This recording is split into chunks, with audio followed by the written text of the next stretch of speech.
लेकिन उससे भी बढ़कर शक्तियों का खजाना था, जिसके जरिए यहां हर कोई मार्कस पर अपनी हुकूमत चाहता था। यहां जो सबसे शक्तिशाली होता था वो कानून बनाता था, और कमजोरों को उस कानून को मानना पड़ता था। मार्कस के सबसे जाने माने साम्राज्यों में से एक था ओहान साम्राज्य, और ओहान साम्राज्य का एक बड़ा खास शहर था मेसोडोरिया शहर। मेसोडोरिया शहर के खुले से मैदान में आज सैकड़ों लोगों की भीड़ जमा थी। ये सभी शक्ति स्तंभ के जरिए अपनी अपनी शक्तियों के सितारों को परखना चाहते थे। इस स्तंभ पर 9 सितारे थे, जिन्हें पाकर ही आप शक्तियों के अगले रैंक पर जा सकते थे। ध्रुव 3 साल पहले शक्ति स्तंभ पर 9वें सितारे को पा चुका था, लेकिन अचानक उसकी शक्तियां तीसरे सितारे पर आकर रुक गईं, और तभी से ध्रुव वापस से 9वें सितारे को पाने के लिए मेहनत कर रहा था। अपनी इसी शक्ति के सितारे को परखने के लिए ध्रुव सैकड़ों लोगों की भीड़ में खड़े होकर अपनी बारी का इंतजार कर रहा था। अपने दोनों हाथों की मुट्ठी को बंद कर ध्रुव ने खुद को भरोसा दिलाते हुए कहा, इस साल मैंने जी तोड़ मेहनत की है। इस बार मेरी शक्तियां जरूर 9वें सितारे तक फिर से पहुंचेंगी, जरूर पहुंचेंगी। आज मैं 0 रैंक से आगे बढ़कर एकलव्य बन के रहूंगा।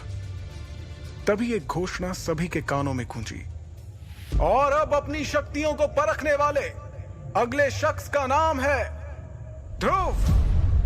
जैसे ही ध्रुव का नाम पुकारा गया, वो लोगों की भीड़ से निकलकर बाहर आया और अपने कदमों को धीरे धीरे बढ़ाते हुए ऊंचाई पर रखे एक बड़े से पथरीले स्तंभ की ओर बढ़ने लगा, जिसका नाम था शक्ति स्तंभ। शक्ति स्तंभ के ठीक सामने पहुंचने के बाद ध्रुव के जहन में कई बातें चल रही थी। ध्रुव जब सिर्फ 4 साल का था, तब से उसने प्रैक्टिस करना शुरू कर दिया था, और 10 साल की उम्र तक तो वो 9वें सितारे तक पहुंच गया था। फिर 11 की उम्र में वो 0 रैंक से एकलव्य रैंक पर आ गया था। शौर्य दल के 100 साल के इतिहास में ये पहली बार था जब एक 11 साल का बच्चा एकलव्य बन गया हो। लेकिन उसके बाद ऐसा कुछ हुआ कि अचानक से एकलव्य एक बार फिर से 0 रैंक पर आ गया। यही सब सोचते हुए ध्रुव ने अपने दाहिने हाथ की हथेली को शक्ति स्तंभ पर रखने के लिए आगे बढ़ाया। फिर उसने आंखें बंद करते हुए अपनी हथेली को शक्ति स्तंभ पर बने शक्ति चक्र पर रखा। कुछ देर सन्नाटे के बाद ध्रुव के कानों में एक आवाज गूंजी, तीसरा सितारा, शक्ति और भी कम। इस बार भी ध्रुव का सबसे निराशाजनक प्रदर्शन। ये आवाज जैसे ही ध्रुव के कानों में पड़ी, उसके पैरों तले जमीन सरक गई। उसे अपने कानों पर यकीन नहीं हो रहा था। जैसे ही उसने अपनी आंखें खोली, शक्ति स्तंभ पर गड़े हुए 2 शब्दों तीसरा सितारा ने उसके सपनों को चकनाचूर कर दिया। उसे बिल्कुल भी समझ नहीं आ रहा था कि आखिर ऐसा कैसे हो सकता था। इस बार तो उसने हर बार से ज्यादा मेहनत की थी। शक्ति स्तंभ के सामने खड़े ध्रुव ने अपने आप से बड़बड़ाते हुए कहा, नहीं नहीं, ऐसा नहीं हो सकता, ऐसा बिल्कुल भी नहीं हो सकता। खुद से नाराज ध्रुव ने दोबारा 2 से 3 बार अपनी हथेली को शक्ति स्तंभ पर रखकर देखा, लेकिन हर बार उसे अपनी आंखों के सामने वही सितारा दिखाई दे रहा था जिसने पिछले 3 सालों से उसकी रातों की नींद छीन रखी थी। उधर मैदान में खड़े सैकड़ों लोगों की भीड़ में से किसी ने चिल्लाते हुए कहा, ए 0 रैंक, चल अब नीचे आ जा। अगर बार बार शक्ति स्तंभ पर हाथ रखने से शक्तियों का सितारा बढ़ जाता तो तू पिछले 3 सालों से तीसरे सितारे पर नहीं होता। उसके इतना कहते ही कई लोगों ने जोर के ठहाकों के साथ ध्रुव पर हंसना शुरू कर दिया। ये हंसी के ठहाके पूरे मैदान में गूंजते हुए ध्रुव के कानों में तीर की तरह चुभ रहे थे। ध्रुव ने वहां से निकलने के लिए अपने कदमों को आगे बढ़ाना शुरू किया, लेकिन अब उसके कानों में उन सभी के हंसी के ठहाकों के साथ कई ताने भी सुनाई देना शुरू हो गए। क्यों भाई, एक बार फिर से ध्रुव ने यह साबित कर ही दिया कि वो पिछले 3 सालों से शून्य था, शून्य है और आगे भी शून्य ही रहेगा। ये छोटी सी उम्र में। हाँ भाई, बिल्कुल सही कहा। और मेरे हिसाब से अब इस शून्य की कीमत हमारे शौर्य दल में किसी कचरे से कम नहीं है। बात तो तुम्हारी भी सही है, लेकिन हमारी मजबूरी भी तो देखो। हमारे शौर्य दल के जांबाज लीडर अरेंद्र उसके पिता हैं। अगर ऐसा नहीं होता तो हम लोगों ने इसे कब का मेसोडोरिया से बाहर फेंक दिया होता। लोगों के मुंह से निकलते ताने ध्रुव के दिल में बेचैनी और घबराहट पैदा कर रहे थे। ये घबराहट अब उसके चेहरे पर भी साफ साफ नजर आ रही थी, जिसे वहीं पर मौजूद उसकी सबसे अच्छी दोस्त इरा भी भाप चुकी थी। इरा भीड़ से निकलते हुए बाहर आई और उसने ध्रुव के कंधे पर अपना हाथ रखा। अगले ही पल उन दोनों की नजरें आपस में मिली, जिससे ध्रुव की बेचैनी थोड़ी कम हुई। कुछ ही देर में वो दोनों साथ साथ कदम बढ़ाते हुए मैदान से बाहर निकल के जाने लगे। ध्रुव अपने घर शौर्य महल की तरफ बढ़ रहा था। तभी इरा ने उदास दिख रहे ध्रुव का हौसला बढ़ाते हुए कहा, ध्रुव, तुम्हें उन लोगों की बातों से परेशान नहीं होना चाहिए। मुझे तुम पर पूरा भरोसा है। एक ना एक दिन तुम एकलव्य जरूर बनोगे।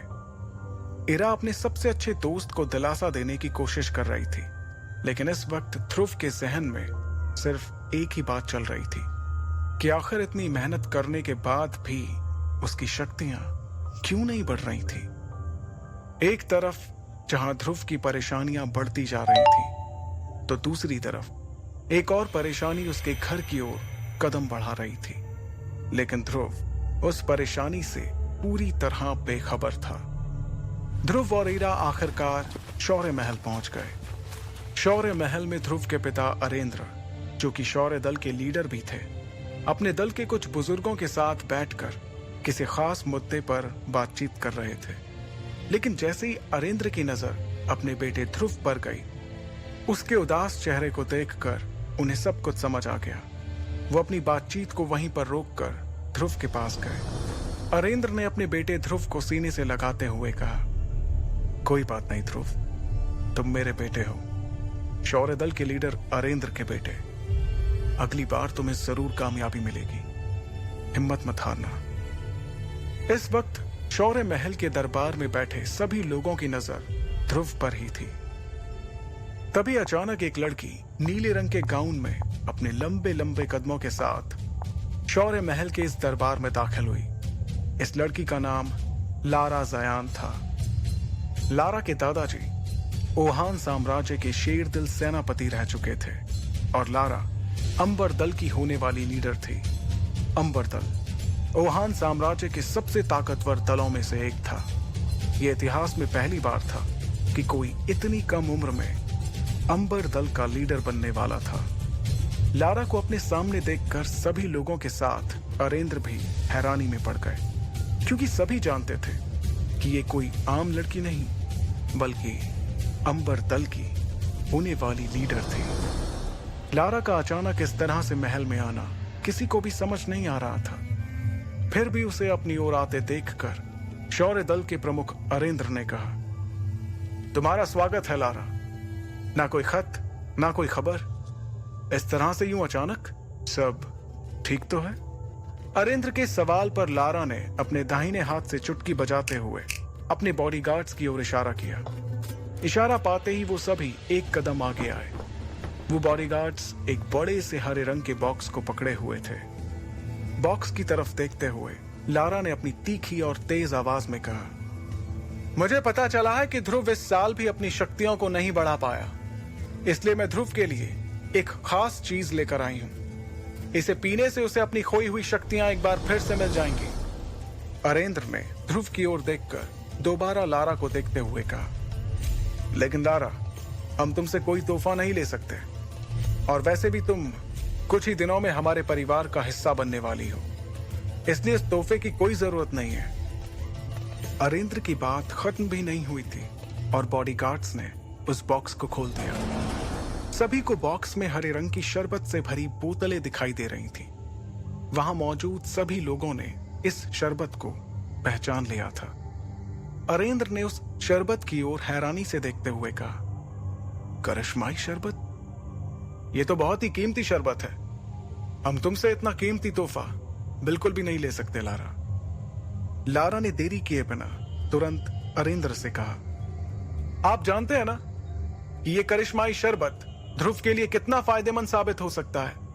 मुझे लगता है कि ध्रुव को इस शरबत को ले लेना चाहिए, क्योंकि अब तो शहर में ध्रुव के लिए तरह तरह की बातें भी होने लगी हैं। उसकी बात का जवाब देते हुए अरेंद्र ने कहा, मैं जानता हूं लारा, और मैं ये भी जानता हूं कि इस करिश्माई शरबत के कई फायदे हैं, लेकिन इस बात से भी इनकार नहीं किया जा सकता कि इससे ध्रुव को कोई फायदा नहीं होगा, क्योंकि उसकी शक्ति 9 सितारों से ऊपर नहीं है।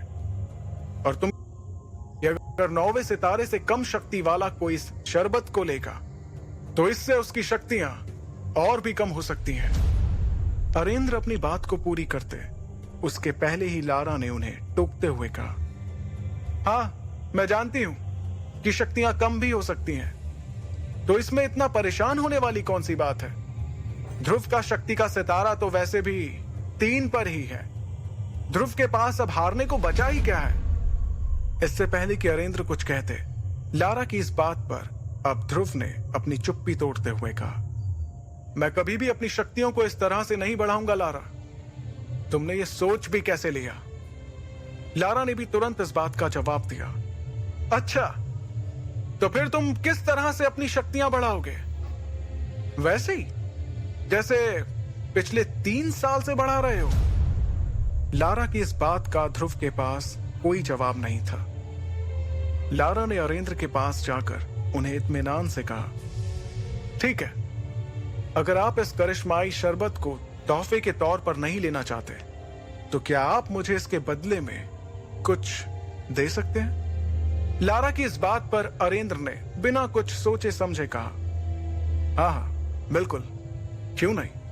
हम तुमसे इस शरबत को लिए बिना भी तुम्हें जो चाहिए वो दे सकते हैं। लारा ने बेझिझक जवाब दिया, मेरे और आपके परिवार के बड़े लोगों ने सालों पहले ध्रुव और मेरा जो रिश्ता तय किया था, मैं उसे आज तोड़ना चाहती हूं। लारा के मुंह से इस बात को सुनकर ध्रुव, उसके पिता अरेंद्र और वहां पर मौजूद सभी लोगों के पैरों तले जमीन सरक गई। एक पल के लिए वहां सन्नाटा छा गया। किसी को भी इस बात पर यकीन नहीं हो रहा था कि लारा ने अपने और ध्रुव के रिश्ते को तोड़ने की बात कही थी। अगले ही पल अरेंद्र ने अपनी नाराजगी जाहिर करते हुए तेज आवाज में कहा, लारा, ये जानते हुए भी कि यह रिश्ता तुम्हारे और हमारे परिवार के बड़े लोगों ने तय किया है, तुम कैसे रिश्ते को तोड़ने की बात कर सकती हो? तुम जानती हो ना ये कितना गलत माना जाता है। अरेंद्र की नाराजगी के जवाब में लारा ने बड़ी ही बेफिक्री के साथ कहा, यह रिश्ता जरूर परिवार के बड़े लोगों ने तय किया था, लेकिन तब और अब में काफी फर्क आ चुका है। आज मेरे और मेरे परिवार के लोगों की शक्तियां कहां से कहां पहुंच चुकी हैं, जबकि ध्रुव पिछले 3 सालों से वहीं पर अटका हुआ है। लारा के मुंह से अपने और अपने परिवार की बेइज्जती होते देखकर अब ध्रुव से रहा नहीं जा रहा था। उसे लारा पर बहुत गुस्सा आ रहा था। तभी लारा ने अपनी बात को आगे बढ़ाते हुए कहा, और वैसे भी सभी जानते हैं कि मैं इस वक्त अंबर दल की लीडर बनने वाली हूं, और इसके लिए यह बहुत जरूरी है कि मेरा किसी कमजोर के साथ कोई संबंध ना हो।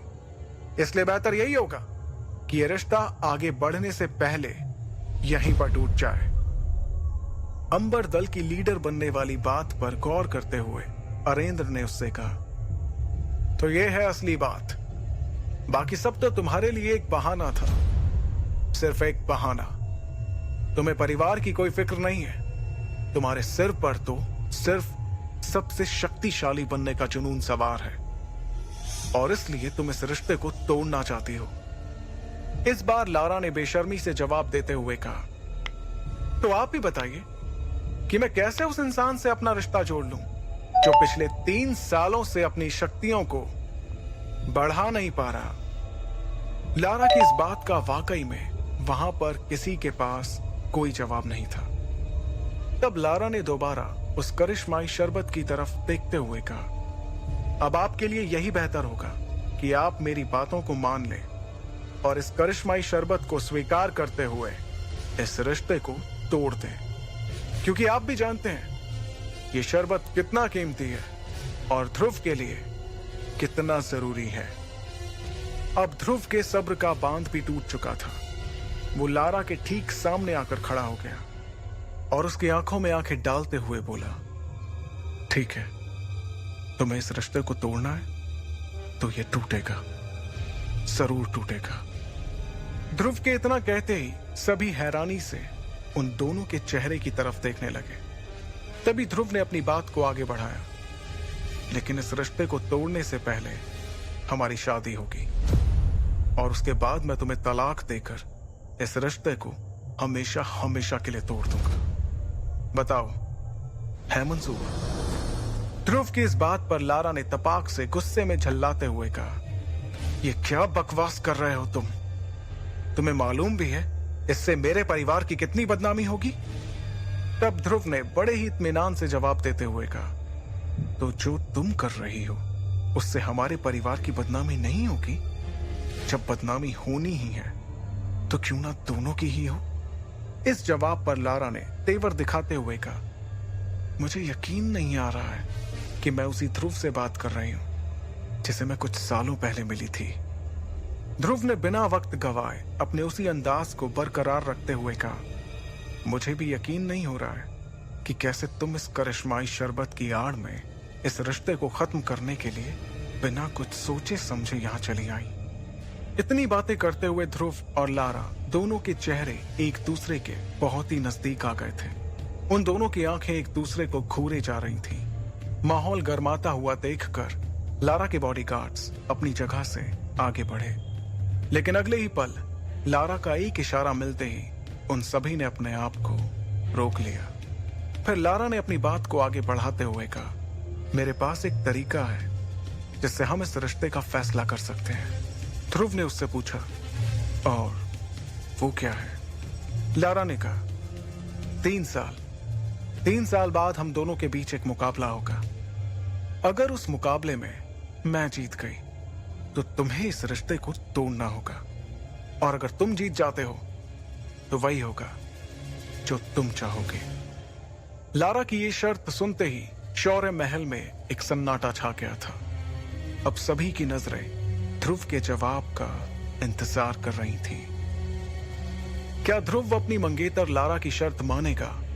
आखिर क्या वजह है जो ध्रुव की शक्तियां पिछले 3 सालों से आगे नहीं बढ़ पा रही थी? कैसे लड़ेगा ध्रुव अपने से शक्तिशाली लारा से? आगे की कहानी जानने के लिए सुनते रहिए सुपर योद्धा, सिर्फ पॉकेट एफएम पर।